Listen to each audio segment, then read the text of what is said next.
ನಾಡಿನ ಜನತೆಗೆ ನಾಗಪಂಚಮಿ ಹಾರ್ದಿಕ ಶುಭಾಶಯಗಳು. ಈ ನಾಗಪಂಚಮಿ ಅನ್ನೋದು ಭಾರತದ ಸಂಪ್ರದಾಯ. ಹೆಣ್ಮಕ್ಳು ಮತ್ತು ಗಂಡು ಮಕ್ಕಳು ಇಬ್ಬರು ಸೇರಿ ಮಾಡ್ತಾರೆ. ತಂದೆ ತಾಯಿ ಕುಟುಂಬ ಸಮೇತ ಎಲ್ಲರೂ ಸೇರಿ ನಾವು ಇವತ್ತು ಹಾಲು ಹಾಕಿದ್ದೀವಿ. ರೈತರಿಗೆ ಸುಖವಾಗಲಿ, ನಮ್ಮ ಪಾಲು ನಮ್ಮ ಕುಟುಂಬ ಪಾಲು ಎಲ್ಲರೂ ಸೇರಿ ಇವತ್ತು ಹಾರಿದ್ದೇವೆ. ಸರ್ವರಿಗೆ ಒಳ್ಳೆಯದಾಗಲಿ. ಇದು ನಾಗರ ಅಮಾವಾಸ್ಯೆ, ನಾಗರ ಪಂಚಮಿ. ಇದು ಬಹಳ ವರ್ಷದಿಂದ ಆಚರಣೆಯಲ್ಲಿದೆ. ನಮ್ಮ ಭಾರತ ದೇಶದ ಒಂದು ದೊಡ್ಡ ಹಬ್ಬ ಇದು.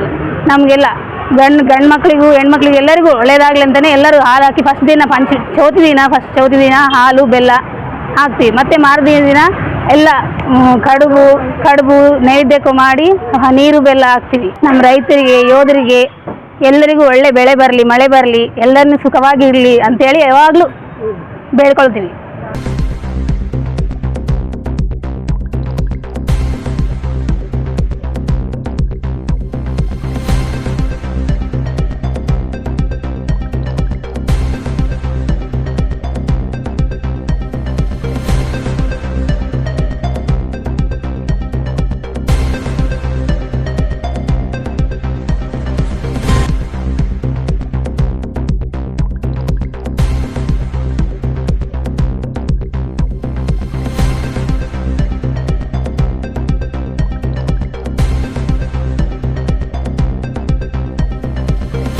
ಮತ್ತು ಈ ನಮ್ಮ ಕರ್ನಾಟಕ ರಾಜ್ಯದಲ್ಲಿ ಈ ನಾಗಪಂಚಮಿ ಅನ್ನೋದೊಂದು ಬಹಳಷ್ಟು ಮಹತ್ವವನ್ನು ಪಡೆದುಕೊಂಡಿದೆ.